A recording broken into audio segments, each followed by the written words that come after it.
Can we move on? We're wasting time. The sentence landed before Avery Cole could finish her thought, cutting clean across the polished glass table like it had been rehearsed. No one looked at her when it was said. Not the partner who spoke it, not the founder standing beside the screen, not the row of investors seated in tailored suits with million-dollar instincts and selective attention. The skyline stretched behind them through floor-to-ceiling windows, Manhattan laid out in steel and sunlight, a view designed to remind everyone in the room what power looked like. Avery sat still, her laptop open, her notes precise, her presence quiet but deliberate.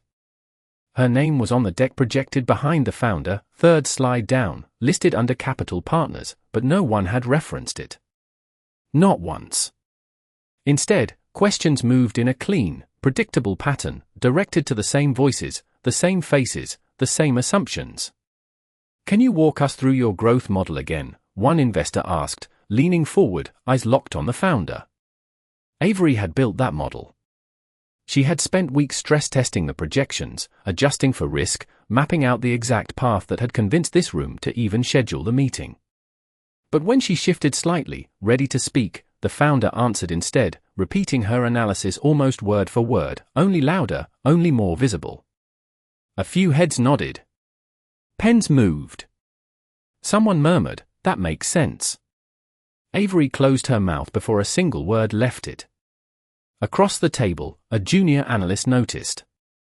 He hesitated, glancing from Avery to the partner who had interrupted her, then back again, like he was trying to reconcile two different versions of reality. The partner did not notice him. He was already moving on. "Let us focus on decision-makers," he said casually, tapping the table once as if resetting the rhythm of the meeting. The phrase was light. Almost harmless. But it carried weight in the way it redirected the room, in the way it erased without needing to say anything directly. Avery did not react. She did not correct him. She did not announce her role or raise her voice to reclaim space. She simply watched, her expression unchanged, her posture steady, as if she had seen this exact moment play out before. Because she had. Years ago, in a smaller room, with fewer zeros on the table but the same underlying script, she had been told to observe while others negotiated deals she had structured. She remembered the way her ideas had traveled through different voices and returned to her as validation only after being repeated by someone else. She remembered learning, quietly, that recognition in rooms like this was not always given. Sometimes it had to be taken. The founder continued speaking, confidence growing with every nod he received, every affirmation that reinforced the version of the story now being told without her. Avery's eyes moved once, briefly, to the screen, to the numbers she knew better than anyone in the room, then back to the people who were deciding their value without ever acknowledging their source. Another question came. Another answer redirected. Another moment where her presence was optional in a conversation built on her work. And still, she said nothing. Not yet. The room mistook that silence for absence. For irrelevance. For permission. Avery's fingers rested lightly on the edge of her laptop, still, controlled, patient. She was not waiting for a chance to speak. She was waiting for something else entirely. And as the partner leaned back in his chair, satisfied, preparing to move the meeting forward without her, Avery finally shifted, just slightly, enough to signal that the moment everyone thought had passed was only just beginning. The room continued without her as if that had always been the plan. Another slide clicked forward, clean transitions, polished numbers, the kind designed to impress quickly and move faster. The founder smiled, pacing just enough to hold attention, his voice gaining confidence with every uninterrupted sentence. "We are projecting a 300% increase over the next 18 months, he said, gesturing toward the chart Avery had built down to the last decimal point. A partner nodded, leaning back in his chair, fingers steepled.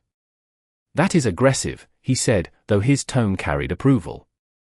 "But if it holds, it is compelling." Avery watched the exchange without moving.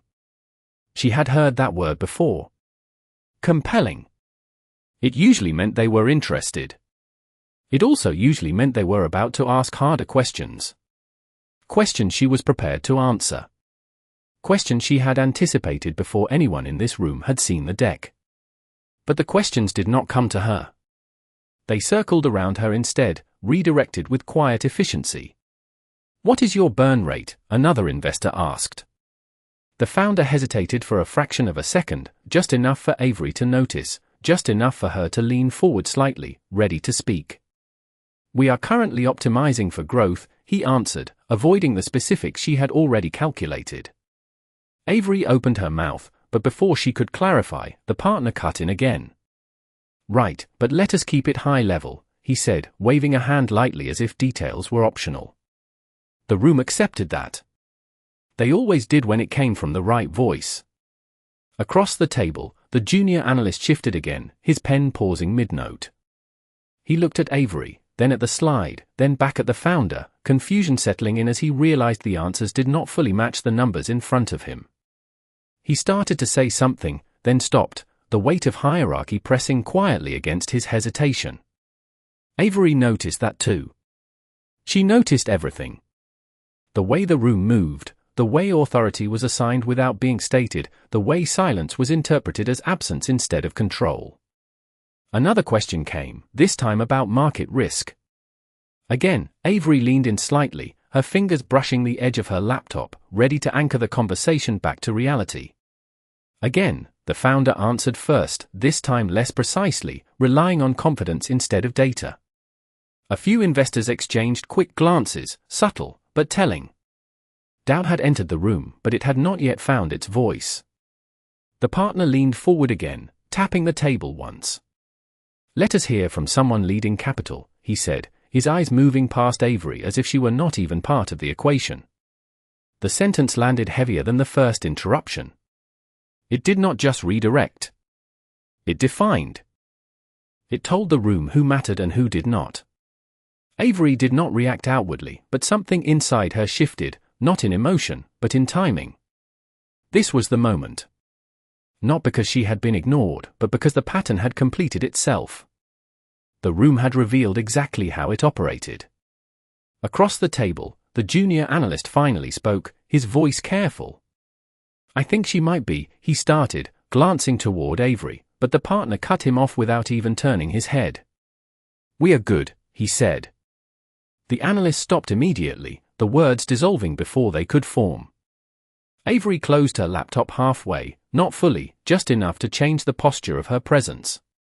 The movement was small, but it caught attention in a way her voice had not been allowed to. A few eyes flicked toward her for the first time since the meeting began. Not recognition. Not yet. Just awareness. She placed her hand flat on the table, calm, steady, deliberate. She did not ask for permission to speak. She did not announce herself. She simply entered the moment on her own terms. "Your burn rate is unsustainable at that trajectory," she said, her voice even, precise, cutting through the room not with volume, but with accuracy. The founder froze for a fraction of a second. The investors turned, finally, fully, their attention shifting toward her all at once. The partner's expression tightened slightly, not from what she said, but from the fact that she had said it at all. Avery met his gaze without hesitation. "And your current model does not account for the volatility you will face in quarter 3, she continued, her tone unchanged. Silence followed. Not the kind that ignores. The kind that listens. And for the first time since she walked into the room, Avery was no longer invisible. She was unavoidable. The silence did not break immediately. It held, stretched thin across the glass table like something fragile that no one wanted to be the first to touch. Every eye in the room was on Avery now, not out of respect yet, but out of recalibration. The partner leaned back slowly, studying her for the first time as if trying to place where she fit into a narrative that had already been written. "Without her." "And you are?" he asked, the question simple, but the tone behind it layered with something sharper, something that suggested she had stepped out of place rather than into it. Avery did not rush to answer. She let the question sit there for a second, not out of hesitation, but because she understood the weight of timing better than anyone in the room. The founder shifted beside the screen, suddenly less certain, his earlier confidence thinning under the pressure of details he could not fully defend. She is with us, he said quickly, as if that would be enough, as if proximity could define authority. Avery turned her head slightly toward him, not correcting him, but not affirming him either. Your projections assume a stable acquisition cost, she continued instead, her voice steady, controlled, completely unaffected by the shift in attention. But your data already shows a 15% increase over the last 2 quarters. The room reacted this time. Subtle, but real. A pen stopped moving. A chair creaked as someone leaned forward. The junior analyst nodded almost involuntarily, his earlier uncertainty replaced by recognition. The numbers matched. The pattern made sense. The partner's expression tightened, not in disagreement, but in calculation. That is a fair point, he said slowly, his tone adjusting, becoming more careful, more deliberate. How would you adjust for that? The question was directed at her now. Fully. Clearly. For the first time since the meeting began. Avery did not smile. She did not acknowledge the shift. She simply answered. You do not adjust, she said. You restructure. A pause. Or you accept that your margin collapses by quarter 4. The words landed clean, precise, leaving no room for interpretation. The founder opened his mouth, then closed it again, his eyes flicking toward the partner, then back to Avery, as if searching for a way to regain control of a conversation that had moved beyond him. The partner tapped the table once, a habit, a signal, but this time it did not reset anything. It only confirmed that the rhythm had changed. Interesting, he said, though the word carried more weight now, more attention. And what is your role in this? There it was. Not recognition. Not yet. But the question that leads to it. Avery met his gaze directly, her expression unchanged, her presence grounded in something far deeper than the moment itself. I built the model, she said simply. No emphasis. No performance. Just fact. The room absorbed that in silence. The junior analyst looked down at the deck again, then back at Avery, connecting pieces that had been there from the start. The partner's eyes narrowed slightly, not in doubt, but in reassessment. The founder shifted again, this time visibly uncomfortable, the weight of the room no longer fully behind him.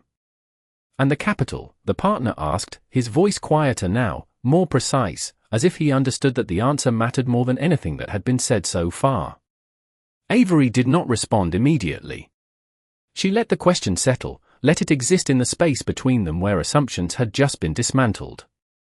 Her hand moved slowly toward her laptop, fingers resting lightly on the edge before she opened it again, the screen illuminating softly against the polished surface of the table.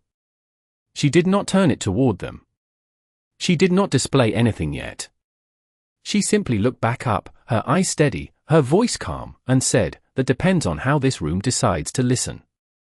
And in that moment, the balance shifted completely, not loudly, not dramatically, but in a way that could not be undone. The room did not return to its previous rhythm. It could not. Something fundamental had shifted, and everyone felt it even if no one said it out loud. The partner leaned forward again, slower this time, more deliberate, his earlier certainty replaced with something closer to caution. Then let us listen, he said, his voice measured, controlled, but no longer dismissive. The words sounded like an invitation, but they carried the weight of correction. Avery did not nod. She did not acknowledge the shift as something earned. She simply continued. Your current structure assumes alignment between growth and capital efficiency, she said, her fingers resting lightly on her laptop as the screen glowed softly in front of her. But your execution already shows divergence. The founder shifted again, this time unable to hide it. We are adjusting for that, he said quickly, stepping forward as if proximity could restore authority. Avery turned her head slightly toward him, her expression unchanged. No, she said calmly. You are reacting to it. The distinction landed harder than anything before it. A quiet breath moved through the room, subtle but collective. The junior analyst looked up again, his pen no longer moving, his full attention fixed on Avery now. The partner tapped his finger once against the table, not to interrupt, but to anchor himself in a conversation that had moved beyond his control. "Walk me through it," he said, his tone lower, more focused. Avery did not rush. She opened her laptop fully this time, the motion smooth, intentional, revealing a clean interface filled with data points, projections, and timelines that extended far beyond the simplified version displayed on the screen behind the founder. She turned the laptop slightly, not fully toward the room, but enough for the partner to see. "Your customer acquisition cost increases by 15% per quarter," she said, her voice steady, each word placed with precision. "Your retention curve flattens by month 9. And your projected revenue assumes neither of those realities exist." The partner leaned in closer, his eyes scanning the numbers, recalculating in real time. The founder remained still, caught between defending his position and realizing it was no longer his to control. "If we restructure," the partner began, but Avery did not let him finish. "You do not have time to restructure," she said. Not harsh. Not raised. Just final. The room went still again. This time not from surprise, but from recognition. The kind that settles in slowly, then all at once. A phone vibrated softly against the table. Not Avery's. One of the partners. He glanced down briefly, then back up, dismissing it for the moment, still trying to stay inside the conversation. Avery noticed. She noticed everything. "You asked about capital," she said, her gaze returning to the partner, steady and unbroken. "That is the only variable you still control." The partner exhaled slowly, leaning back in his chair, processing not just her analysis, but the implication behind it. Control was shifting. Not in theory. In real time. "And your position in that?" he asked again, more carefully now, as if the answer carried consequences he could not yet see. Avery closed her laptop halfway, not hiding the data, but no longer offering it freely. "My position," she said, her voice calm, grounded, unshaken, "is already defined." A pause followed. Longer this time. The kind that forces people to sit with what they have not yet understood. Across the table, the junior analyst's phone lit up. Then another. A third. Small vibrations, quiet at first, then layered, creating a subtle disruption beneath the surface of the room. The partner reached for his phone again, this time not ignoring it. He read the message fully, his expression tightening in a way he could not control. The founder noticed immediately. "What is it?" he asked, his voice no longer confident, just searching. The partner did not answer right away. He looked up at Avery instead, something new in his eyes. Not dismissal. Not curiosity. Recognition, finally forming. Avery met his gaze without hesitation. She did not smile. She did not explain. She simply waited. Because the room was no longer deciding her role. The room was about to discover it. The message did not stay contained. It spread. Quiet at first, like a ripple across the surface of something still, then faster, sharper, reaching every corner of the room without a single word being spoken aloud. The partner's phone remained in his hand, but his attention had shifted entirely, no longer on the screen, no longer on the founder, but on Avery. Fully. Completely. The kind of focus that comes too late. "Is this accurate?" he asked, his voice lower now, stripped of the authority he had carried at the beginning. Avery did not lean forward.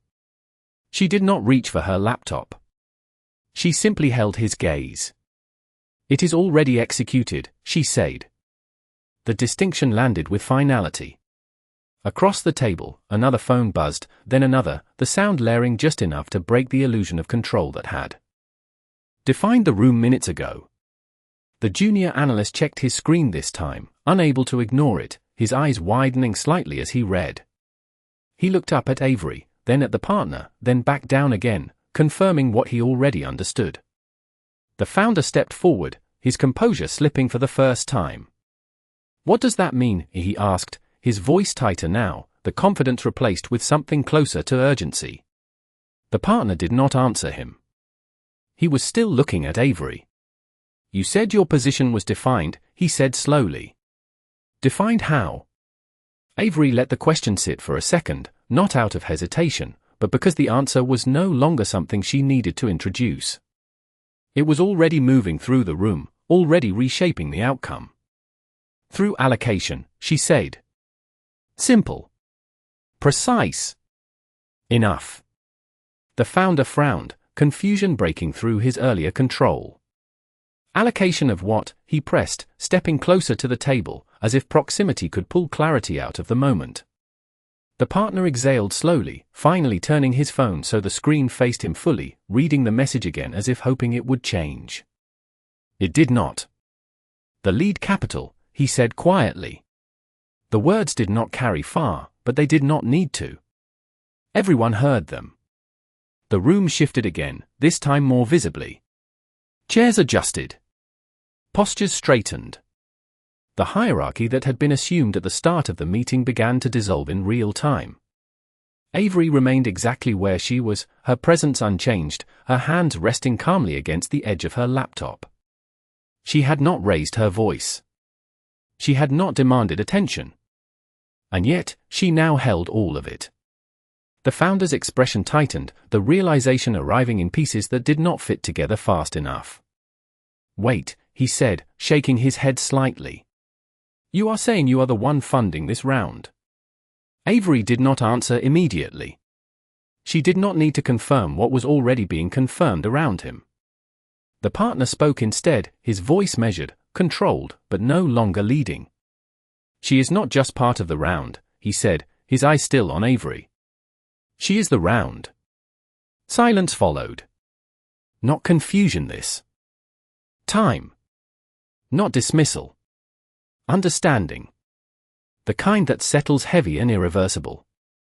The junior analyst leaned back slowly, his earlier uncertainty replaced with clarity that changed everything about how he saw the room. The founder took a step back, the distance between him and the table suddenly larger than it had been moments ago. Then why did you not say anything? He asked, his voice no longer challenging, just searching for something he had already lost. Avery looked at him for the first time since the question began. Not with frustration. Not with satisfaction. Just with calm certainty. You were not listening, she said. The words landed without force, but they carried more weight than anything else spoken in the room. Another phone rang. Louder this time. Then another. The partner's screen lit up again, new messages stacking on top of the last, confirmations, alerts, updates moving faster now. Avery reached forward and closed her laptop completely, the soft click cutting through the noise with quiet precision. She did not rush to explain. She did not expand on what had already been understood. She simply sat there, composed, grounded, while the room caught up to a reality she had been operating in from the beginning. And as the weight of that reality settled over every person at the table, one thing became unmistakably clear. This was no longer a pitch. This was a consequence. The word consequence did not need to be repeated. It lived in the room now, in every glance, every unread message turning into a notification that could no longer be ignored. The partner finally set his phone down, but not with the confidence he had started with. This time, it was careful, deliberate, like placing something fragile on a surface that had already cracked. When did this happen? He asked, his voice quieter now, not commanding, not leading, just trying to understand how far behind he already was. Avery did not look at her phone. She did not check the time. It has been in motion, she said, her tone even, long before this meeting started. The distinction settled heavily. This was not a reaction. This was a decision that had already been made. Across the table, the founder ran a hand through his hair, the polished confidence he had carried into the room dissolving into something far less controlled. We can fix this, he said quickly, stepping forward again, his voice trying to regain structure. We can adjust the model, rework the terms, whatever needs to happen. Avery looked at him, not dismissively, not harshly, but with a clarity that left no room for negotiation. You had that opportunity, she said. No emphasis. No escalation. Just truth placed exactly where it belonged. The junior analyst lowered his eyes to the table, absorbing the shift not just in outcome, but in power, in how quickly it could move when it had been misunderstood from the start. Another partner cleared his throat, attempting to regain some footing. "Let us not be too hasty," he said, though his voice lacked conviction. "These decisions require alignment." Avery turned slightly toward him, her gaze steady, her presence grounded. "Alignment requires recognition," she replied. The sentence was simple, but it cut deeper than anything said before. Because it was not about numbers anymore. It was about what had happened before the numbers ever mattered. The room went still again, not because they did not understand, but because they did. The partner who had led the meeting leaned back slowly, his earlier authority replaced with something quieter, something closer to acceptance. "What are you doing?" he asked, not as a challenge, but as a realization forming in real time. Avery rested her hands lightly on the table, her posture unchanged, her voice calm. "I am reallocating," she said. The word carried everything. The founder's head lifted sharply. "Reallocating where?" he asked, urgency now fully visible, no longer hidden behind presentation or projection. Avery did not answer immediately. She let the question exist, let it settle into the silence that had once worked against her and now worked entirely in her favor. "Somewhere that listens," she said finally. The words landed without force, but they reshaped the entire room. Phones continued to buzz, but no one reached for them now. They already knew what they would say. The partner nodded once. Slowly, as if acknowledging a conclusion he could not reverse. "Then this is done," he said. It was not a question. It was not a negotiation. It was recognition of an outcome that had already moved beyond them. Avery closed her laptop completely this time, the motion smooth, final, the soft click echoing just enough to mark the end of something that had never truly included her the way it should have. She stood up, not abruptly, not dramatically, just with the same calm control she had carried from the moment she walked in. No one stopped her. No one redirected her. No one questioned her presence anymore. Because now, they understood exactly what it had been all along. Avery glanced once at the screen behind the founder, the projection still glowing, still impressive, still built on her work, but no longer supported by her capital. Then she looked back at the room, her expression steady, her voice quiet but undeniable. "You did not lose a deal," she said. A pause. Just enough. "You lost access." And with that, she turned and walked toward the glass door, leaving behind a room that finally understood the cost of ignoring the one person who had been holding everything together from the very beginning. The glass door closed behind her with a soft, controlled click, the kind that did not demand attention but marked a clear boundary between what had just happened and what came next. Avery did not rush her steps.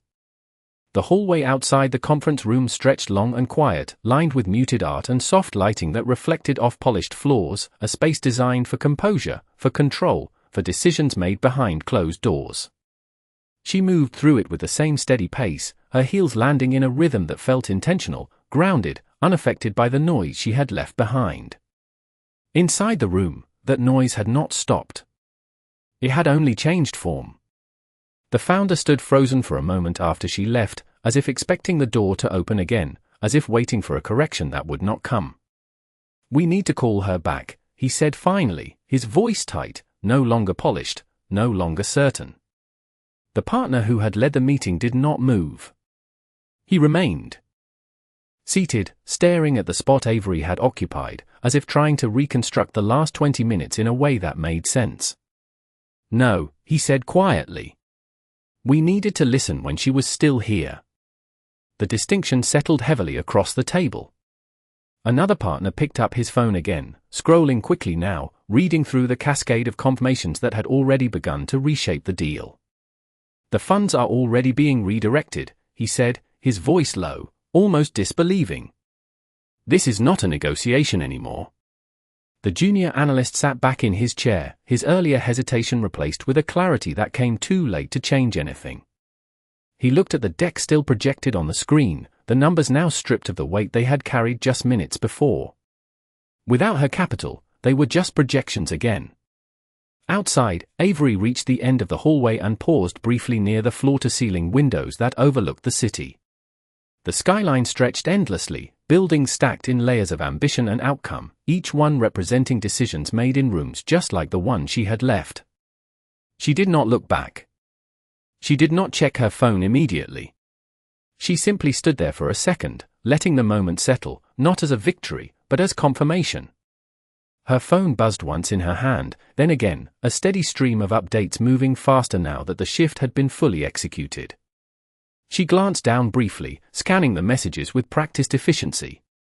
Legal confirmed. Capital reallocated. Secondary partners notified. Everything aligned.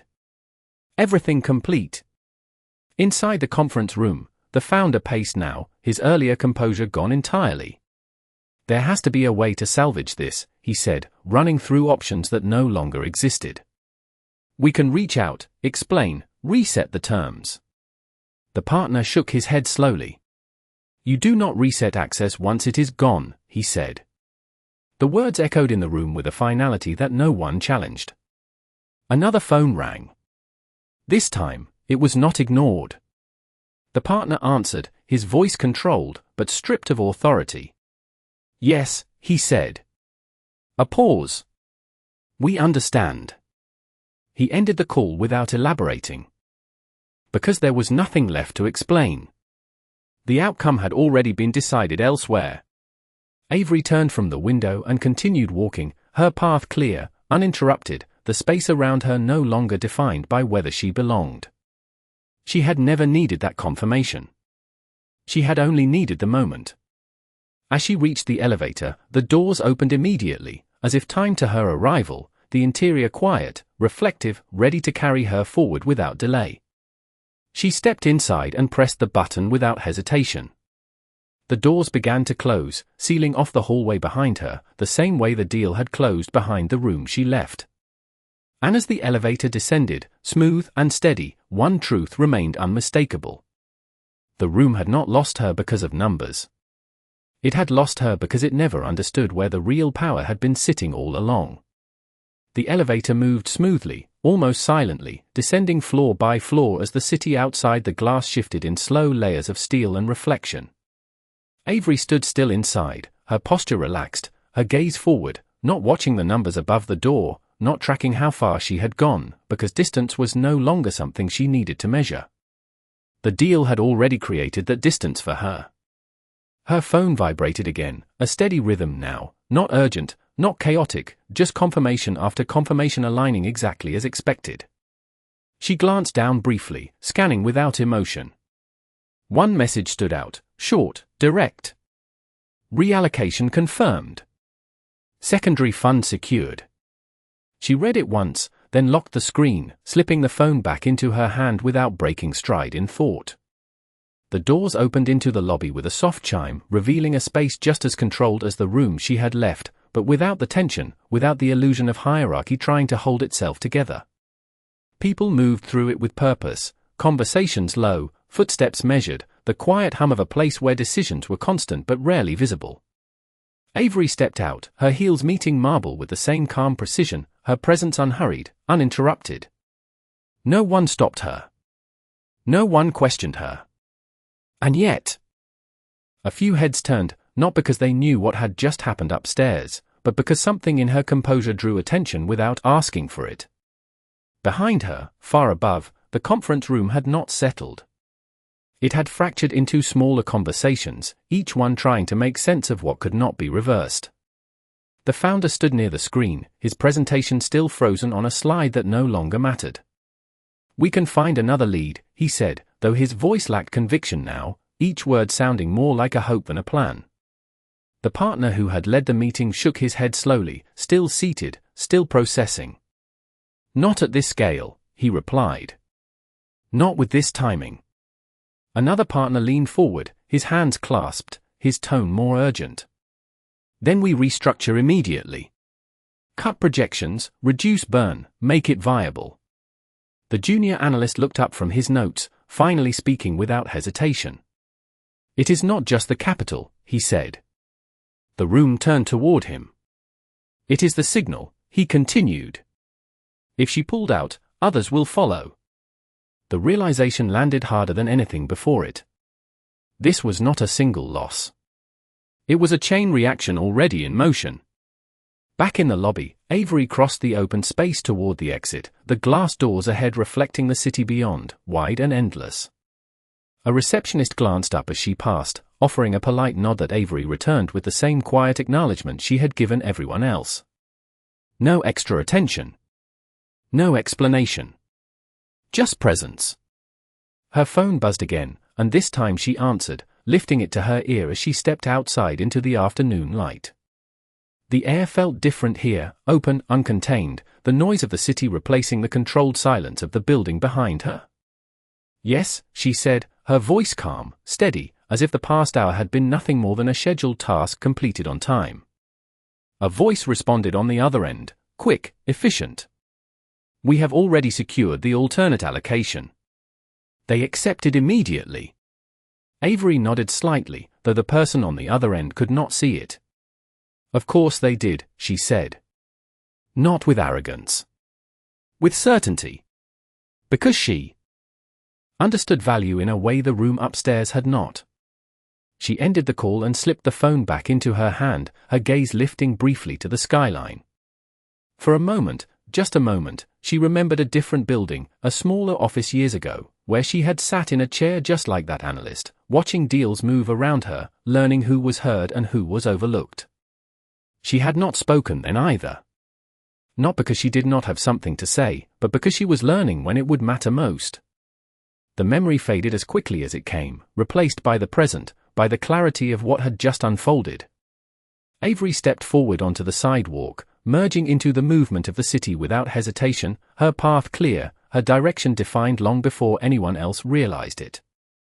And as the glass doors closed behind her, sealing off the building and everything it had just lost, one truth settled quietly into place. She had never needed the room to recognize her. The room had needed her to understand what it was about to lose.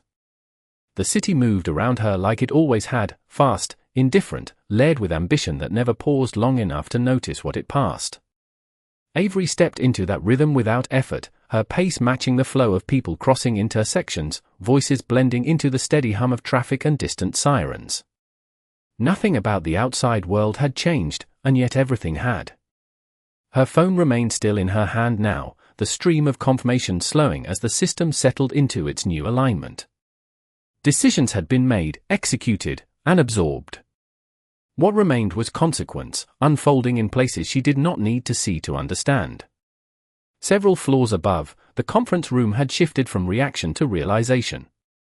The partners were no longer debating options. They were calculating impact. How far does this go? One of them asked, his voice tight, controlled, but edged with something closer to concern than strategy. The partner who had led the meeting did not answer immediately. He was looking at his phone again, reading a new message that had just arrived, one that confirmed what the analyst had already understood. It spreads, he said finally. She was not isolated capital. The words landed with quiet force. The founder stopped pacing. What does that mean? He asked, though part of him already knew. The partner looked up, his expression steady but no longer authoritative. It means the moment she moved, others recalculated, he said. And they are not waiting. Silence followed, heavier now, layered with something irreversible. The junior analyst leaned forward slightly, his voice quieter but more certain than before. This is not about the model anymore, he said. It is about trust. No one disagreed. Back on the street, Avery paused briefly at the edge of the crosswalk as the light shifted, cars slowing, the city creating a small opening without announcement. She stepped forward with the others, moving across the street in a line of strangers who did not know her name, did not know what had just happened, but moved alongside her anyway, part of the same forward motion. Halfway across, her phone buzzed once more. She glanced down, just long enough to read the message. Third fund confirmed withdrawal. Aligning with your position. She did not react outwardly. She simply kept walking, the message folding into the larger pattern she had already anticipated. On the other side of the street, she slowed for a second, adjusting her pace, her mind already several steps ahead, mapping what came next, not what had just ended. Inside the building, the tension had settled into something colder, more precise. The founder stood near the window now, staring out at the same skyline Avery had just walked into, but seeing it differently. "We can rebuild this," he said, though the words sounded distant, like they belonged to a version of the room that no longer existed. The partner shook his head once, not dismissively, but with the weight of understanding. "You do not rebuild access overnight," he said. "And you do not replace signal once it is gone." The analyst looked down at his notes again, then slowly closed his notebook, the action small but symbolic. There was nothing left to calculate. The variables had already moved. Outside, Avery continued down the block, her reflection briefly catching in the glass of a storefront, her figure moving in sync with the city behind it. She did not stop. She did not look back. Because what mattered was not what had been taken away from that room. It was what had been revealed. And as she moved forward, one step blending into the next, the truth followed quietly behind her, undeniable and complete. Power had never been about who spoke the loudest in the room. It had always been about who could walk away and take everything with them. The block ahead opened into a quieter stretch of the city, where the noise softened just enough to hear the rhythm of footsteps and distant traffic blending into a steady, controlled hum. Avery slowed slightly, not out of hesitation, but out of intention, adjusting her pace as she approached the entrance of another building, one less imposing from the outside but no less significant in what it held. She did not look up immediately. She did not need to. She already knew where she was going. Behind her, the consequences she had set in motion continued to ripple outward, not loudly, not dramatically, but with a precision that matched the way she operated. Inside the conference room she had left, the silence had evolved into something colder, more structured. The partners were no longer reacting emotionally. They were recalibrating. "We need to contain this," one of them said, his voice measured, but edged with urgency that had not been there before. The lead partner shook his head slowly, his gaze fixed on the table where Avery's laptop had once rested. "You do not contain something you did not understand," he replied. The founder stood still, his earlier momentum completely gone, replaced by a stillness that came from realizing control had never truly been his. "Then what do we do?" he asked, his voice lower now, stripped of projection, searching for direction that no longer existed in the room. The partner exhaled quietly. "We adapt," he said. "Or we fall behind." The answer did not offer comfort. It only confirmed reality. Back outside, Avery reached the glass doors of the building and paused for a brief moment, her reflection meeting her gaze in the surface. It was not about checking herself. It was about alignment. Everything was exactly where it needed to be. She stepped inside, the transition seamless, the environment shifting from open air to controlled quiet once again. The lobby was smaller, more focused, less performative than the one she had just left. Conversations here were quieter, but more deliberate. People did not look around as much. They looked at what mattered. A man behind the front desk glanced up, recognizing her without surprise, offering a simple nod. "Good afternoon, Ms. Cole," he said. Avery returned the nod, her expression unchanged. "Good afternoon," she replied, her voice calm, grounded, consistent with everything that had come before. No introduction. No explanation. Just acknowledgement. Her phone buzzed again, but she did not check it immediately. She already understood what it would say. The system was settling. The capital was moving. The outcome was locking into place across networks that operated far beyond a single room, a single meeting, a single decision. Upstairs, the conference room had reached a point of clarity that could not be undone. The junior analyst broke the silence again, this time without hesitation. "She was the signal," he said. The partner looked at him, not dismissing the statement, but accepting it. "Yes," he replied. "And we missed it." The founder lowered his gaze, the weight of that realization settling fully. It was not about the interruption anymore. It was about the pattern. The assumption. The moment they chose not to see what was in front of them. Outside that room, the building continued as if nothing had happened, elevators moving, conversations flowing, decisions being made in parallel spaces that would never intersect with what had just been lost. Avery stepped toward the elevator in the new building, her movement uninterrupted, her direction clear. The doors opened almost instantly, as if the space itself had anticipated her arrival. She stepped inside and pressed the button without hesitation, her reflection briefly visible in the polished metal walls before the doors closed behind her. As the elevator began to rise, smooth and controlled, the contrast became clear. In one place, power had been assumed and lost. In another, it was understood and moving forward. And as the floors passed beneath her, one truth settled quietly into place, not as a statement, but as a fact that no longer needed to be proven. The difference was never in who was speaking. It was in who was deciding.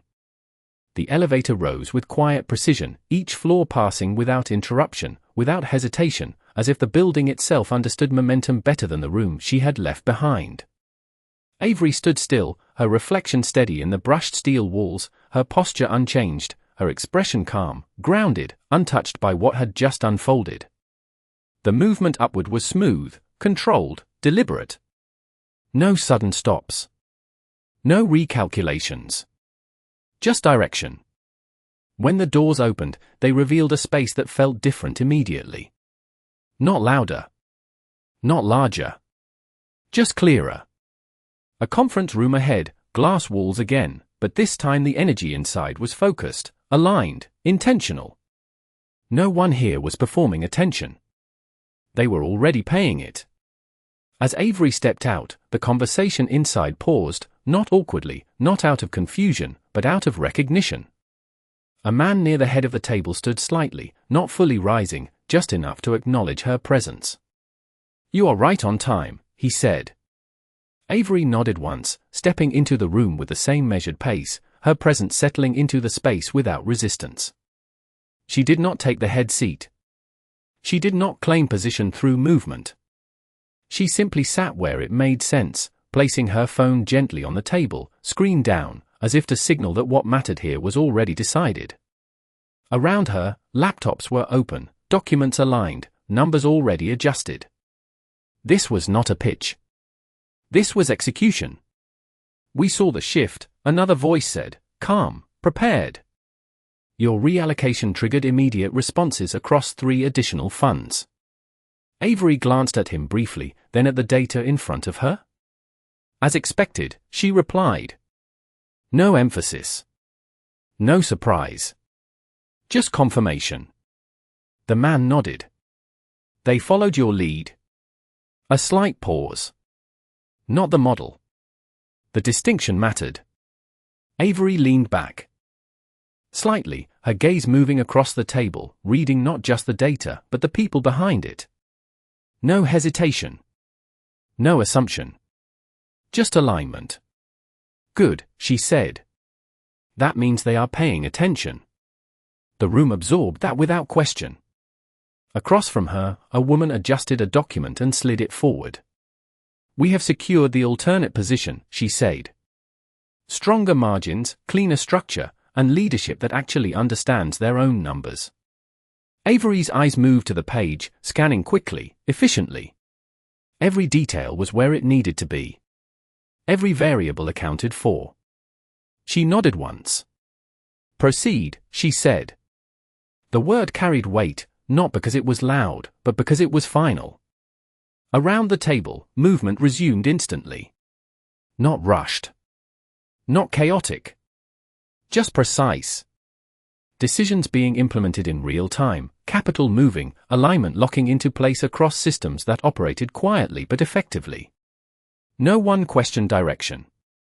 Because direction had already been established. Far above, in the room she had left behind, the contrast was complete. The partners sat in a space that had not changed physically, but felt entirely different. The same glass walls. The same skyline. The same table. But now, everything inside it was diminished. She moved before we even understood the risk, one partner said quietly. The lead partner nodded. No, he corrected. She moved because we did not understand it. The difference settled heavily. Back in the new room, Avery closed the document in front of her, her hand resting lightly on the table as the final pieces locked into place. No announcement. No celebration. Just completion. She stood up, the movement smooth, controlled, signaling not an ending, but a transition forward. Keep me updated, she said. Simple. Direct. Enough. The team nodded, already moving ahead, already executing beyond the moment. Avery picked up her phone, slipping it back into her hand as she turned toward the glass wall, the city stretching out beyond it, full of rooms like the one she had left, and the one she had chosen instead. And in that quiet, controlled space, one truth remained undeniable. Power was never about being invited to the table. It was about deciding which table was worth your time. The room did not celebrate the outcome. It absorbed it. Quietly, efficiently, like a system designed to move forward without needing acknowledgement. Avery stood near the glass wall, the city stretching endlessly beyond it, but her focus was not on the skyline. It was on alignment, on the subtle shift that had just taken place across networks that rarely revealed themselves in full.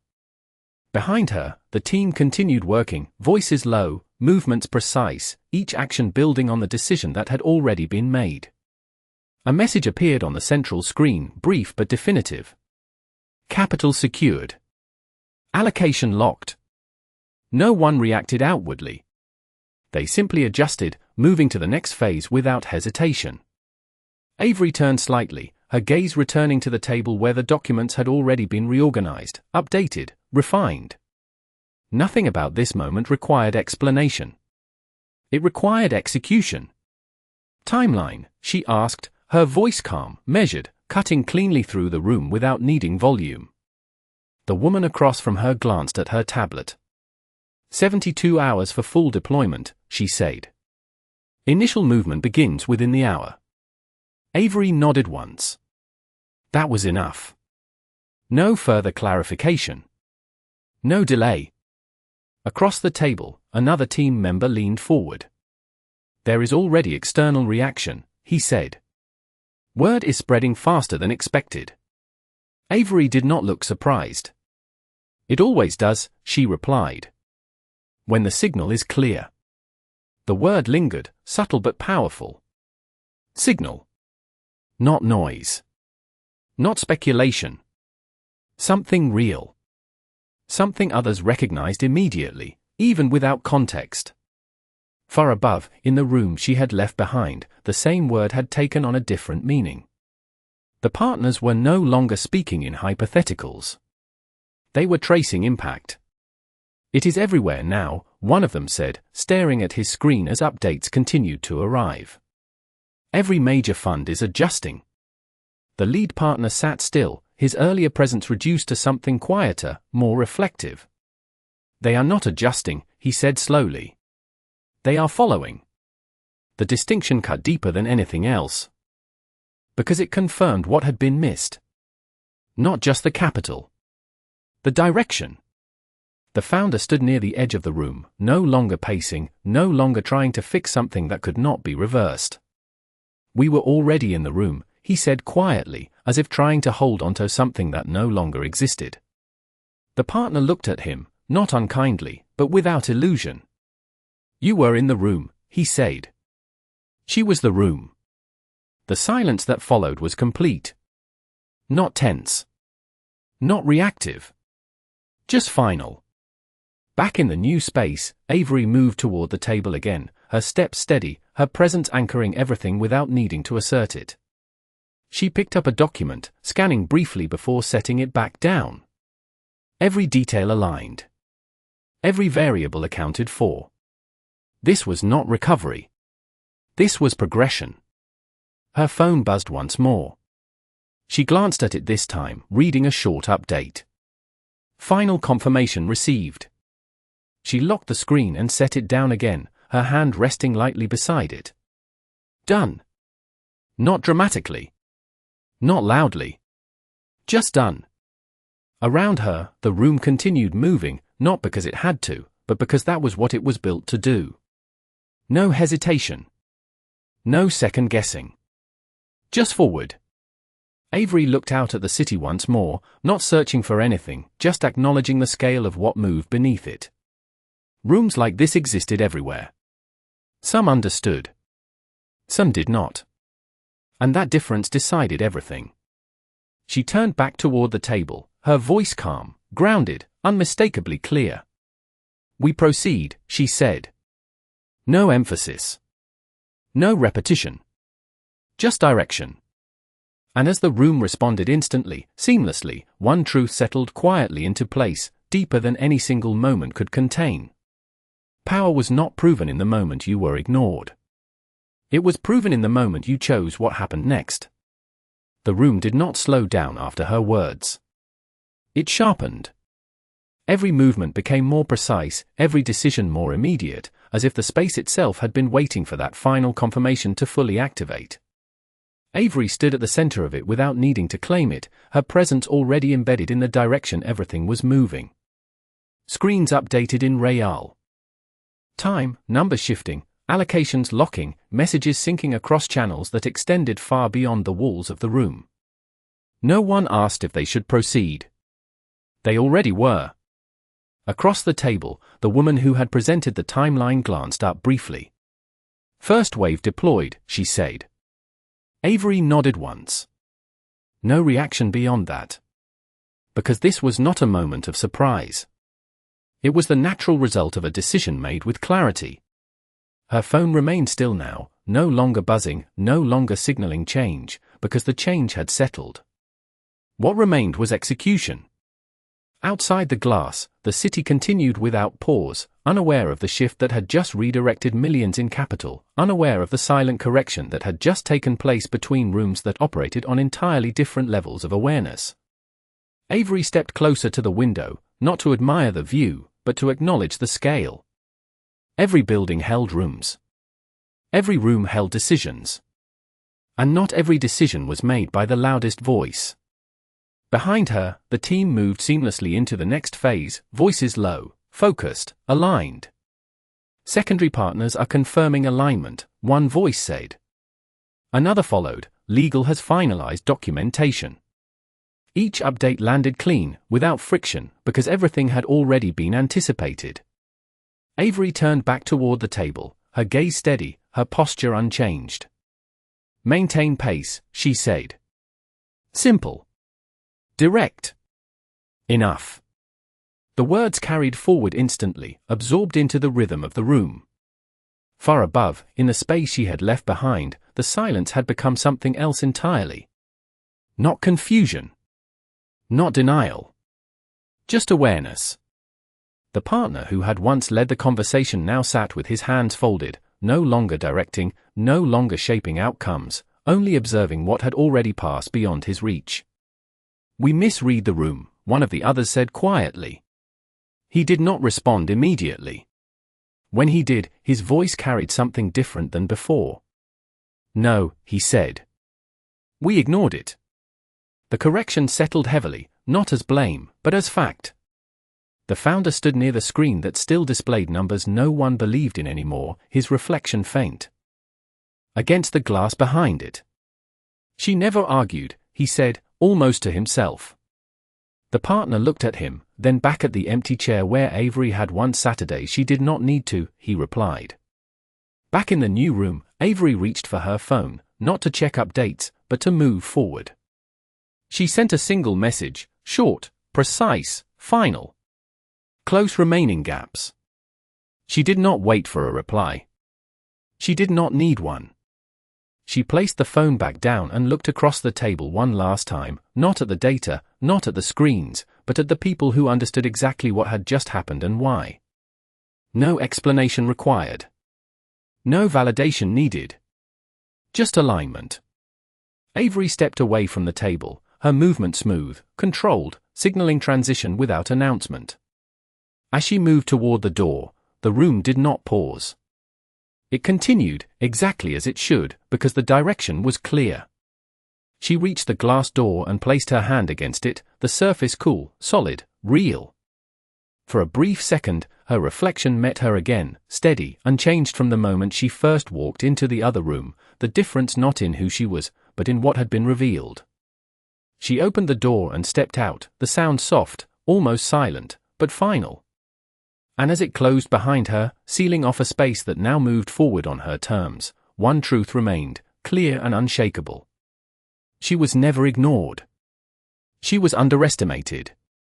And the moment they realized the difference, it was already too late.